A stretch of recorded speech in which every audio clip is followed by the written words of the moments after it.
The kingdom awoke beneath a golden sky the morning Nyara was born. The sun rose low and bright, spilling fire over the hills as if the heavens themselves bowed to greet her. From that moment, people whispered that she was not merely royal by blood, but chosen by light itself. When she took her first breath, it was said the rays of dawn shimmered across her cradle, painting her tiny hands in hues of gold. As she grew, her presence seemed to make the world gentler. Flowers turned toward her when she passed, and the air carried a calm warmth that soothed even the most troubled heart. When Nyara came of age, the elders forged her a crown from the kingdom's sacred gold, not mined but found in riverbeds where the sun's reflection lingered. It was said the gold was touched by fire yet cooled by mercy. The crown shone not as a symbol of wealth or power, but as a promise between the earth and sky, that the one who wore it would rule with compassion, not conquest. Nyara honored that vow. She listened to her people, cared for the sick, and spent evenings walking among farmers and craftsmen, blessing their work with her presence. The crown never seemed to lose its glow, and neither did her spirit. Under her rule the kingdom thrived. Crops grew richer, rivers ran clear, and the wind carried songs of peace. The people believed their prosperity came not from gold or law, but from the light within their queen, a light that mirrored the very dawn that had birthed her. In the palace courtyard, children often gathered to watch her as she stood by the great fountain, her golden crown catching the sunlight, scattering it in 1,000 tiny stars. They called her the morning flame, the living bridge between heaven's fire and human grace. But as her light grew brighter, so did the shadows beyond the walls. Envy took root in places where gratitude should have lived. There were whispers in far corners of the court, that a crown so bright could not belong to one so gentle. That fire deserved to rule through strength, not mercy. Yet Nyara remained unaware, her heart unguarded and her trust unshaken. To her, love was stronger than fear and kindness the truest crown of all. On nights when the wind blew softly across the kingdom, she would stand at her balcony and let the air lift her hair like golden threads. As long as the dawn rises, she would whisper, so too shall peace. The stars seemed to listen, glittering faintly as if in agreement. But high above, where even light trembled before the unknown, something stirred, a faint echo of greed, waiting for its chance to steal what could never truly be taken. Lit upon her chest, her crown resting on a pedestal beside her bed. It shimmered faintly as though alive, its glow pulsing like the heartbeat of the sun itself. For a moment Mara hesitated. The light bathed her in warmth, and in that brief flicker, something deep inside her stirred, an echo of the love she had once pretended to feel. But envy had long since turned her heart to ash. "Do it," whispered Lord Icon, his voice tight. "Before the light returns." Mara reached forward, her trembling fingers brushing the crown's edge. A surge of heat shot through her arm, searing her skin. The nobles recoiled, but Mara gritted her teeth, clutching the crown with both hands. Its brilliance flared, casting gold across the walls. Nyara stirred, her lashes fluttering open just as the light dimmed. "Mother?" she whispered softly, confusion clouding her gaze. Mara's voice came cold and practiced. "You were never meant to bear this power, child. The gods have reclaimed what is theirs." Before Nyara could rise, the guards, men who once swore their loyalty to her, grabbed her arms. She struggled, but they dragged her through the corridors, her bare feet scraping against the cold stone. The crown, now dull in Mara's hands, seemed to weigh heavier with each step. Outside the palace, the desert stretched endless beneath the stars. Its sands shimmered faintly as if reflecting memories of light long gone. The wind keened low, almost like a morning song. The guards threw Nyara to the ground. She looked up at Mara, the golden dawn of her birth replaced by the cold silver of betrayal. "You think this crown will make you queen of the sun," Nyara said, her voice steady despite the tremor in her hands. "But light cannot be stolen. It remembers who it belongs to." Mara turned away. "Then let it remember you here in silence." She raised her hand and the soldiers left Nyara in the shifting sands. When they were gone, the queen placed the crown upon her own head. For a fleeting instant, it gleamed, but then the light died, leaving only a hollow glimmer, cold and lifeless. By dawn the kingdom had changed. The skies grew pale and heavy, as though the sun had forgotten how to rise. The once vibrant fields wilted, their gold turning to gray. Rivers slowed to a crawl and the birds ceased their songs. The people awoke to a silence that stretched across the land, broken only by whispers that their princess had vanished, taken by divine will. In the palace, Queen Mara sat upon her throne, her crown gleaming faintly in the dim light. Yet its touch burned her scalp, and her reflection in the polished floor looked older, wearier. Each passing hour seemed to draw color from her cheeks, as if the light she'd stolen was consuming her from within. Far beyond the walls, Nyara wandered the desert alone. The heat bit her skin and her throat cracked with thirst. Yet the wind that once carried her laughter now circled her gently, as though mourning beside her. When she stumbled, the sands rose to catch her. When she wept, the wind whispered back her name. And on the third night, as she lay beneath a moon dimmed by sorrow, a faint glow pulsed beneath the dunes, soft and golden, like the heartbeat of something waiting to be reborn. The desert itself seemed to breathe, and the wind carried her lullaby across the sleeping world. In the palace, Mara woke screaming. The crown on her head burned white-hot before fading to ash, scattering like dust upon the floor. The sun did not rise that morning. The kingdom lay cloaked in shadow, and every whisper in the wind carried a single truth. The Light desert does not stretched die, before it Nyara only like waits an to endless return. sea of fire, the horizon melting into waves of shimmering heat. The sun blazed mercilessly above her, painting her skin in shades of gold and red.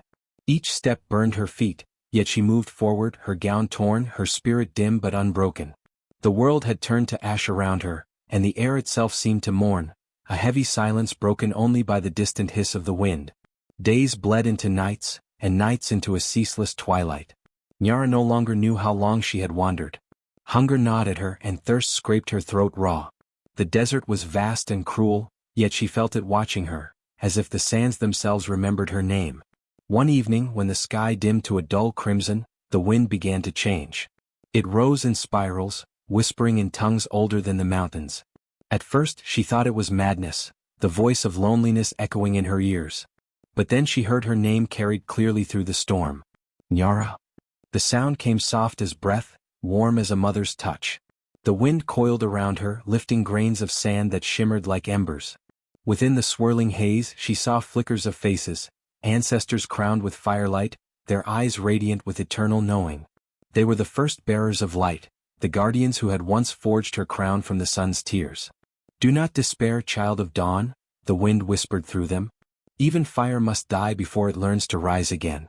Nyara fell to her knees, her strength breaking at last. "I am no longer light," she murmured. "They have taken it from me. I am nothing now but dust." The wind answered with a low hum, like the deep song of the earth beneath her. "Sorrow does not steal your light, it refines it. You are the flame reborn in grief. Stand, daughter of the golden sun." Tears welled in her eyes, and as they fell, something miraculous happened. Each tear, upon touching the burning sand, burst into a tiny spark. The ground beneath her began to shimmer, the sparks glowing brighter, spreading outward like veins of molten gold. She gasped as the desert came alive with light, each grain of sand catching the fire of her sorrow. The wind howled louder now, not in rage but in song. It swirled around her, shaping itself into a spiral of glowing dust that reached toward the heavens. Her tears continued to fall, each one igniting a new flame, until the dunes pulsed with golden radiance. The ancestors' voices rose in unison. "Your pain is your passage. Your grief is your crown." Nyara's heart thudded with renewed strength. She looked at her hands, calloused, blistered and trembling, and saw the faint glow of gold returning beneath her skin. The light had never left her, it had only been buried beneath sorrow, waiting for her courage to call it forth again. As the storm began to fade, the sands around her cooled, leaving behind trails of fire that curved and twisted into symbols, the language of the old spirits. From their glow, a path unfolded before her, leading into the heart of the desert. Nyara rose slowly, her body aching but her soul steady. The air smelled faintly of rain, though no cloud graced the sky. The whispers of her ancestors lingered on the wind, soft and steady. "Walk, child of dawn. What was stolen will return. What burned will bloom again." She took her first step toward the horizon, the desert alive beneath her feet. The sparks followed, trailing like a comet's tail, until the night itself began to shimmer. Behind her, where her tears had fallen, the sands continued to glow, marking the birth of a new legend. For it was said that in the darkest places, when sorrow meets truth, the light that rises is fierce enough to set the wind itself aflame. The storm rose without warning, a fierce wall of wind and sand that swept across the desert like an army of ghosts. Nyara stumbled through the swirling chaos, her body trembling, her breath torn away by the screaming gusts. The world vanished in blinding gold and gray, the air thick with heat and firelight. Her vision blurred, and as the wind roared louder, she fell to her knees, clutching the burning sand that scorched her palms. Her strength was gone. The days of wandering, the endless sun, the weight of betrayal, all of it pressed down on her like a mountain. The Golden Princess was no more, only a weary soul remained, buried beneath the ashes of her own faith. She bowed her head and whispered into the storm, her voice hoarse and breaking. "If the gods have taken my crown, let them take me too." The wind stilled for a heartbeat as if listening. Then it began to circle her, slow and deliberate, its sound shifting from fury to melody. It hummed with the rhythm of breath, of heartbeat, of ancient power awakening. Sparks flickered in the dust around her, glowing brighter until the very air shimmered like molten glass. Nyara lifted her face. Through the whirl of sand, she saw light forming, tiny golden threads that floated and danced in the air. The wind carried them like strands of silk, weaving them around her in wide, spiraling patterns. They were made of everything she had lost, her tears, her pain, her broken hopes, all transformed into something luminous. Each thread glowed brighter as the wind gathered more, spinning faster until a halo of gold surrounded her. The storm no longer felt violent. It was warm now, pulsing with life. Nyara's hair lifted in the current, and for the first time since her exile, she felt the weight of despair begin to fall away. Then a voice rose from within the storm, a deep, resonant tone that seemed to come from everywhere and nowhere at once.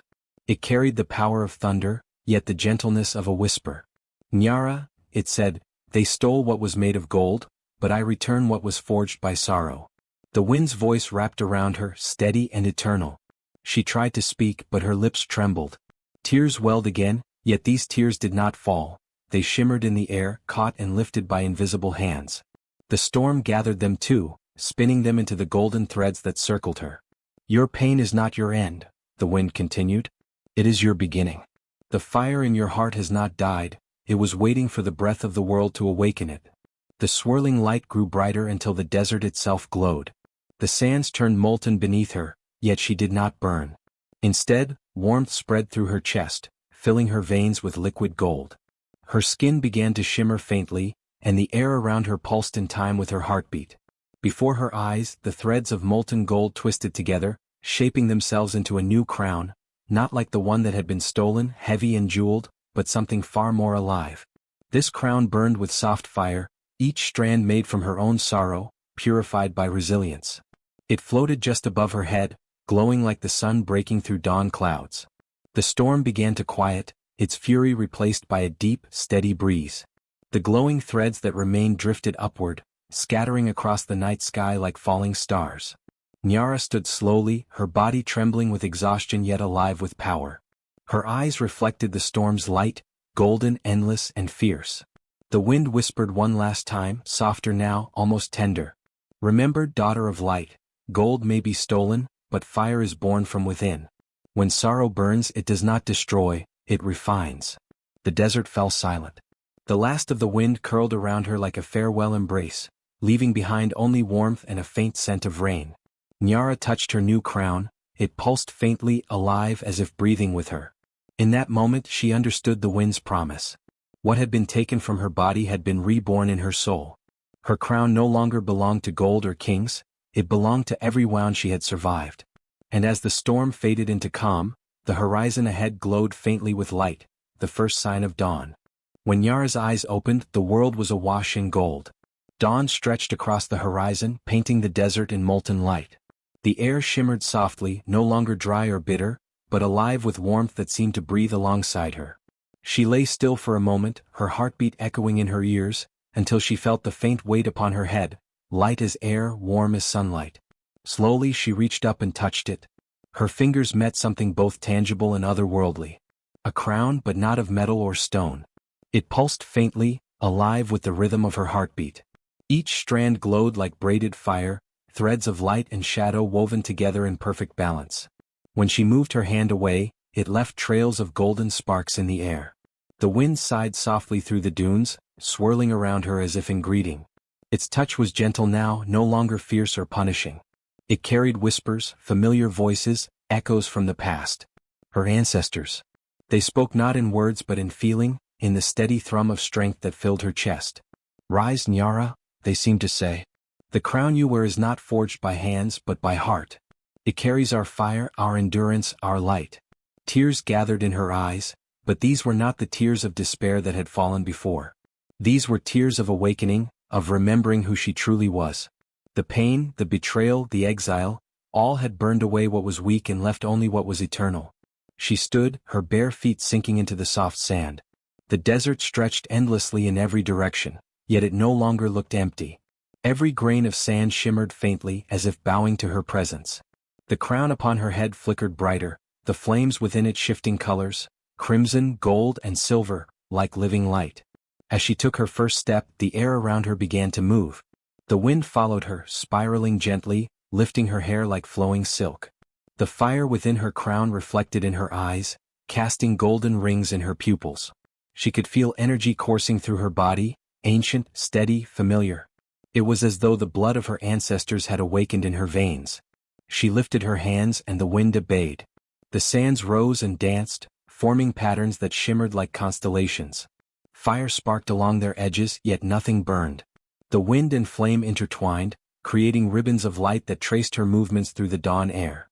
The sight was beautiful, terrifying in its power but filled with grace. "This is not the crown they stole," Nyara whispered, her voice strong again. "This is the one the world returned." In that moment, memories flooded her, of her kingdom once radiant beneath golden sunlight, of her people singing in joy, of her stepmother's cold eyes filled with envy. For a heartbeat, sorrow threatened to rise again.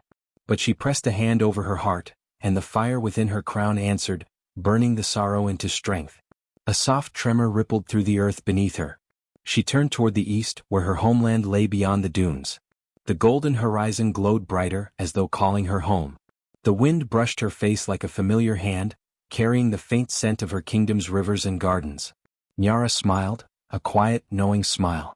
The crown flared, and for a moment, its light extended outward, touching the edges of the world. In the distant skies, clouds parted, and sunlight poured through like a blessing. She could feel them now, her ancestors walking beside her, unseen but real, their strength humming in her pulse. The fire in her crown was theirs, the sorrow it held was hers. Together they had forged something indestructible. With steady steps, she began walking toward home, the wind swirling behind her in trails of firelight. The desert no longer seemed barren, it was alive, reborn through her. Each footprint she left behind glowed faintly before fading into the sand, as if marking a sacred path. As she walked, the voice of the wind returned, softer now, carrying a promise. Let them see what cannot be stolen. Let them remember that from ashes the brightest gold is born.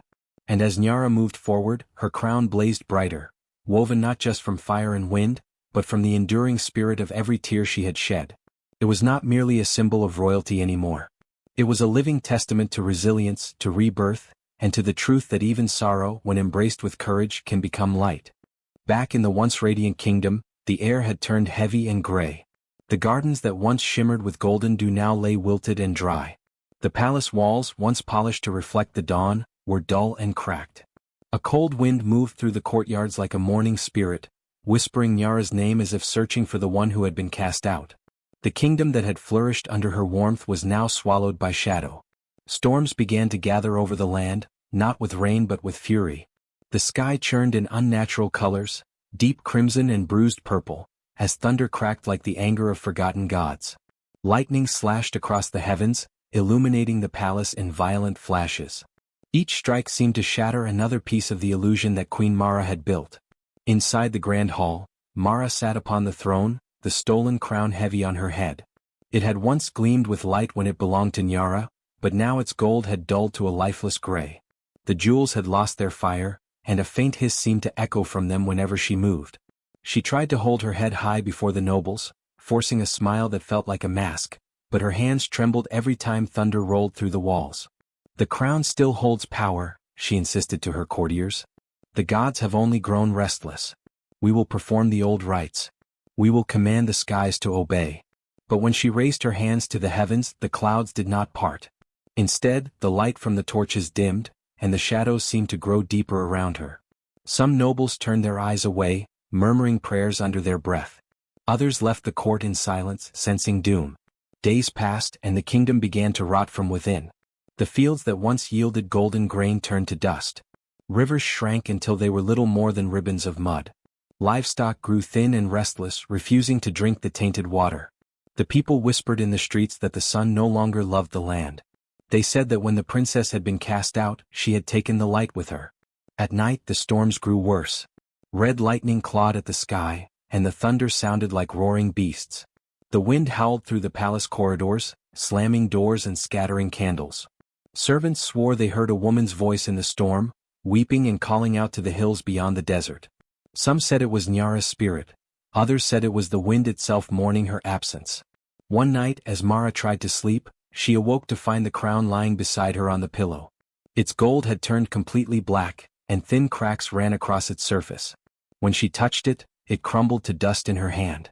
A single ember flickered in the ashes before fading into smoke. Her heart pounded. She called for her guards, for her daughter, for anyone, but the corridors echoed with nothing but the sound of the storm. The torches flickered and went out one by one, leaving her alone in the dark. She ran through the halls, her silk gown dragging through the cold air, her footsteps echoing like hollow drumbeats. In the great hall, she stopped beneath the shattered stained-glass window, staring out into the red-lit sky. The clouds churned in circles, glowing from within as though the heavens themselves were burning. Then she saw it, shapes forming in the clouds, faces that seemed carved from flame. The ancestors, the spirits of the land, watching, searching. Their fiery eyes swept across the kingdom, scanning every hill and valley. They were not looking for Mara, they were looking for Nyara. Outside, the people gathered, trembling beneath the strange light. The ground quivered faintly, and a low hum filled the air, like a heartbeat pulsing through the soil. They fell to their knees, crying out to the spirits for mercy. One farmer shouted above the wind, "The crown was never gold, it was her. The princess was the light itself." Mara pressed her hands against the glass, her breath trembling. For the first time she felt the weight of what she had done. The light had not abandoned the kingdom, it had been driven away. Every storm, every failure, every dying crop was the world's cry for balance. As lightning split the sky once more, Mara saw her reflection in the glass, pale, trembling, her crown gone. Behind her reflection, she thought she saw another face for a brief instant. Nyara's calm and radiant, eyes full of sorrow and strength. Then the image faded, and the queen was left staring into darkness. The storms did not cease that night nor the next. The sky burned red for 7 days, and the people whispered that the heavens were calling for their lost princess. They said the clouds were not angry, they were searching. The light they sought could not be stolen, only returned to the one who had been wronged. And so the kingdom waited, their eyes turned toward the horizon, hoping the wind would carry their salvation home. As Nyara stood in the grand throne room, her presence alone seemed to bend the air with authority and grace. The golden strands of her reborn crown flickered in the light, a living testament to the fire of her spirit and the sorrow that had shaped her. Mara and her conspirators knelt before her, trembling, clutching the remnants of their failed schemes. The stolen treasures and crowns they had coveted were now nothing more than brittle ash in their hands, crumbling like the lies they had built their lives upon. The room itself seemed to pulse in response to Nyara's quiet power, the wind circling around her as if listening intently to her every thought. Nyara's eyes, glowing softly yet fiercely, swept across the assembly. She did not speak in anger, nor did she call for punishment. Instead, her voice, carried and amplified by the wind, resonated like a melody that both comforted and commanded. Those who steal the light of another may think to gain strength, but they only invite their own destruction. True power is never taken, it is earned through courage, compassion, and truth. Each word seemed to shake the very walls of the palace, yet there was no threat in them, only the undeniable weight of justice balanced by mercy. The wind responded instantly, swirling through the chamber like a living being. It lifted the ashes of Mara's stolen jewels, carrying them into the air where they danced for a moment before dissipating entirely. The conspirators gasped as they felt the warmth of the wind brush against their skin, stripping away not just the physical trappings of greed but the heavy burden of deceit that had clouded their hearts for so long. Their eyes, once sharp with ambition, now widened with clarity, realizing the futility of their envy and the emptiness of their schemes. Nyara stepped forward, her golden crown catching the light and casting reflections like small suns across the walls. "Look around you," she said, gesturing to the kingdom beyond the palace windows. "See how light touches all who respect it. See how the sun, the rivers, and even the wind serve those who act with purity. The fire that burned within me was born of sorrow, but it was never meant to destroy. It was meant to illuminate the truth, that stolen power always turns inward and scorches the thief." The conspirators could not meet her gaze, for in Nyara's eyes, they saw the reflection of their own misdeeds. Each moment of envy, every whisper of betrayal, now mirrored back to them with crystal clarity. The wind encircled them again, gentle yet firm, and they felt a strange weight lift from their shoulders. The kingdom itself seemed to breathe a sigh of relief, as though the land recognized that justice had been served, not through punishment, but through revelation and understanding. Nyara's presence radiated warmth and calm as she walked among them, the wind tracing her steps like a loyal companion. She placed her hand lightly on the shoulder of Mara, who now knelt completely humbled. "You sought to take what was never yours," Nyara said softly, "and yet you are still alive, still capable of choosing differently. Let this lesson be your guide. The light of another cannot be stolen, but it can be honored, respected, and even learned from if one humbles themselves to it." Around them, the air shimmered as if acknowledging the truth in her words. The ashes of greed scattered by the wind settled gently into the palace floor, transforming into faint golden specks that twinkled in the sunlight streaming through the windows. The conspirators, their hearts heavy but enlightened, rose slowly, no longer filled with ambition or bitterness, but with the first seeds of understanding.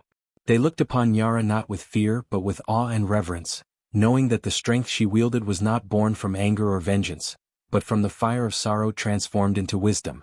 Outside, the people of the kingdom had gathered, watching the palace in anticipation.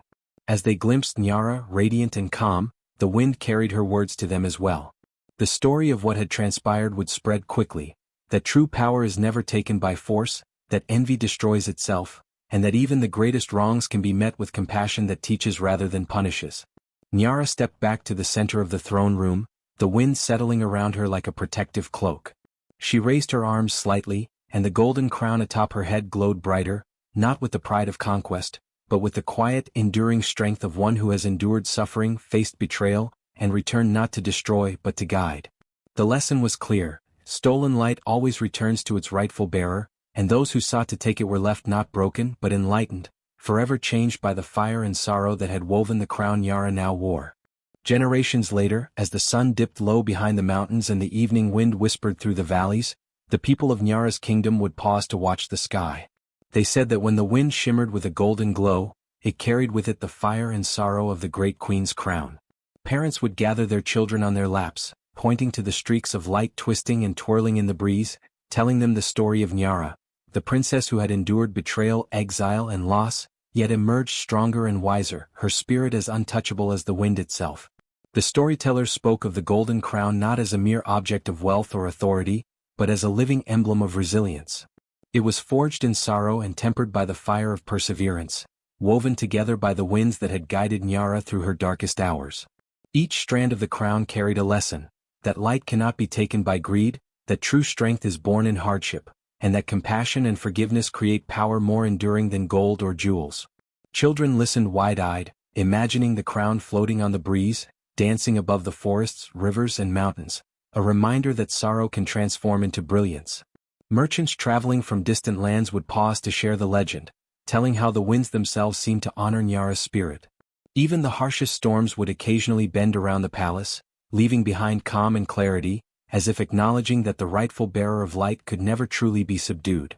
People would whisper that if one stood quietly under the glowing winds at sunset, they might feel a warmth upon their face, as if the fire of Nyara's crown brushed against their cheeks, sharing a fragment of the courage and wisdom she had carried.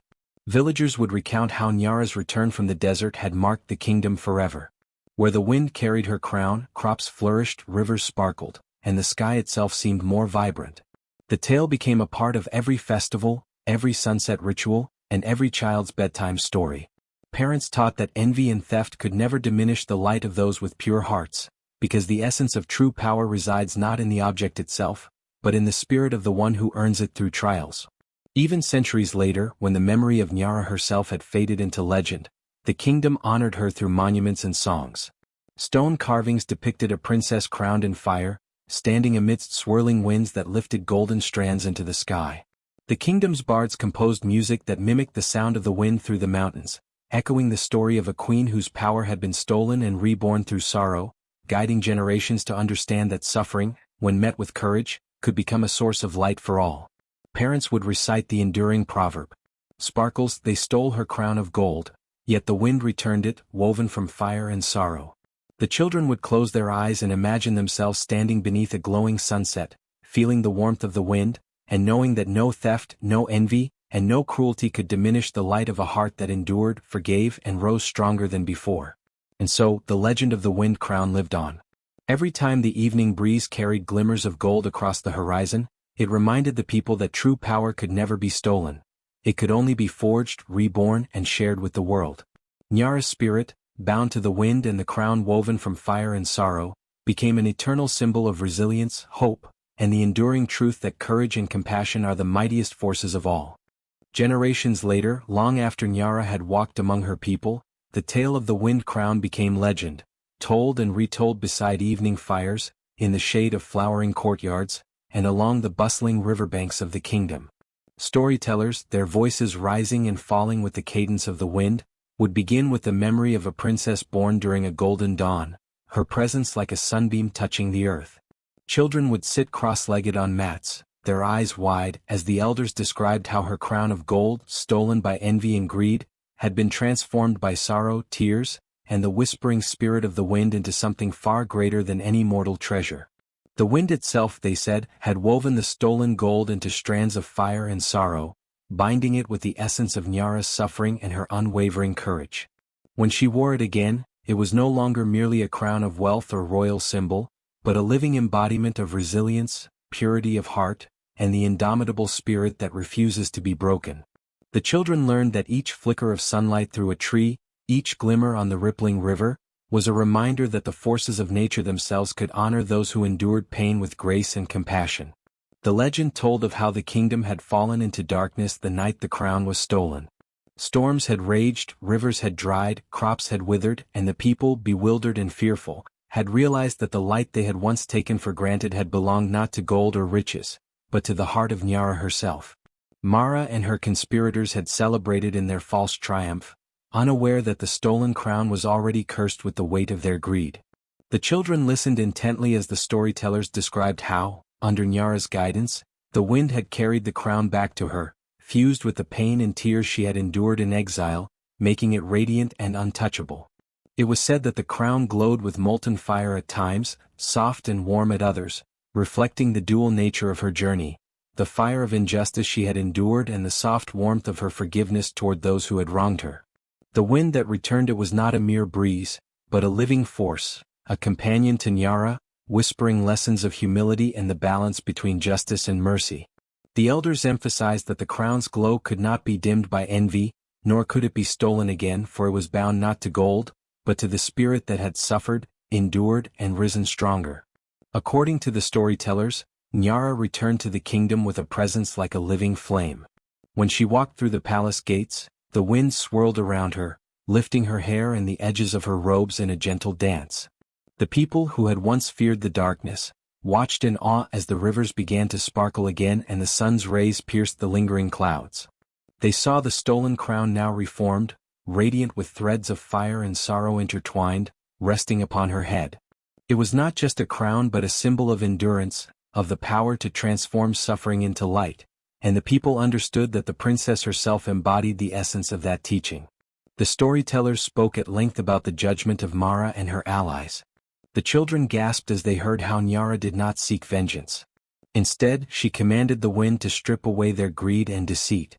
Their jewels and stolen treasures crumbled into ash, and they were left humbled, forced to confront the truth that light taken from another only burns the thief. This, the elders would explain, was the ultimate lesson of the wind crown. Power obtained through malice and envy carries its own destruction, while the light that endures in a pure heart grows stronger through trials. The kingdom, once divided and fearful, flourished under Nyara's restored guidance. Rivers sparkled, crops grew lush, and the winds that had once carried sorrow now whispered hope through the trees and along the mountain passes. Nyara, the Fire Queen, became a teacher not through edict or punishment but through example. She healed those who sought it, guided those willing to listen, and inspired courage and integrity in the hearts of all who followed her.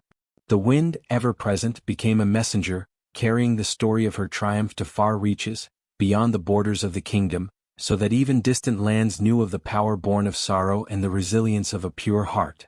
It was said that the crown itself had a life of its own. When Nyara walked beneath the open sky, the wind would lift the strands of golden fire, making them shimmer and flow like liquid sunlight. The children, told to watch the evening skies, were taught that whenever the wind swirled at sunset, it might be carrying the crown across the heavens. The golden threads of fire danced with every gust, twining with the clouds and touching the peaks of distant mountains. The storytellers reminded the listeners that this was no ordinary display of beauty. It was the manifestation of courage, sorrow transformed into strength, and the enduring proof that the light of a just heart can never be destroyed. Generations later, the tale became more than a story, it was a guiding principle for the kingdom.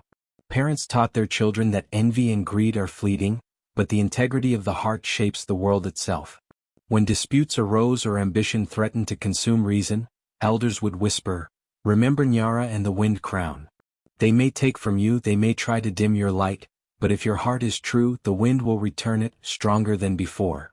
The proverb spread across villages, carried on traders' wagons, across rivers and through mountain passes. Wherever the wind blew, the story followed, an invisible teacher reminding all of the balance between justice, mercy, and the power of enduring spirit. In time, the wind crown became a symbol beyond the kingdom. Poets composed songs about it, minstrels wove its tale into their ballads, and artists painted its radiant threads twisting with the evening wind. It was said that anyone who glimpsed the crown in the setting sun, even from afar, could feel a warmth in their heart, a stirring of courage, and a reminder that suffering is never wasted when met with courage and integrity. Mothers told their children that the wind's whisper might carry not just Nyara's crown but also her wisdom, teaching them patience, forgiveness, and the quiet power of enduring trials with dignity. The storytellers spoke of the lessons the wind crown taught to rulers and common folk alike. Kings learned that stolen power never strengthens a kingdom, only weakens it. Farmers saw that tending their lands with respect and humility brought blessings in return. Warriors understood that true strength lies not in conquest, but in protecting and nurturing what is just. Every generation, from those who tilled the soil to those who guided the kingdom's laws, found their own meaning in Nyara's journey. The fire and sorrow of her crown were not just symbols of her personal triumph but a universal guide to living with integrity. And so, when the sun dipped low and painted the horizon with streaks of red and gold, children would run to the open fields, their eyes scanning the skies. They were taught to imagine the golden threads of the wind crown twirling above them, catching the last light of day, and carrying the enduring story of a princess whose sorrow became her strength. They whispered to each other, imagining that with courage any injustice could be transformed, any sorrow could be made into light, and any stolen treasure could be returned not by force but by the quiet, persistent power of virtue. The legend also told of the bond between Nyara and the wind itself. Some nights, it was said, the wind would swirl through the trees in a pattern that mirrored the crown's shape, rustling leaves in a delicate, musical cadence. Elders would interpret this as a message, that justice and mercy, sorrow and resilience, are always present, even when unseen. Children were taught to listen to the wind, to respect its guidance, and to understand that their own trials could, like Nyara's, shape them into stronger, wiser individuals. The stories concluded with the enduring proverb, repeated at every gathering. Sparkles, they stole her crown of gold, yet the wind returned it, woven from fire and sorrow. It was more than words, it was a lesson etched into the very culture of the kingdom. The golden crown in the wind became a reminder that life's injustices, no matter how cruel, could be transformed into strength, wisdom, and light. Every child grew up with the knowledge that sorrow, if met with courage and compassion, is never wasted. Every citizen understood that envy and greed might strike, but they cannot undo the power of a pure, steadfast heart. And thus, the wind crown shone on, forever tracing arcs across the skies, teaching generations that power taken by force is never true power, that sorrow can forge strength, and that even fire and grief, when tempered by courage, can weave the most enduring and radiant light. The kingdom flourished not because of gold or riches, but because its people carried within them the lessons of Nyara's crown, that true greatness is born not from possession, but from endurance, wisdom, and the heart's unwavering devotion to justice and compassion.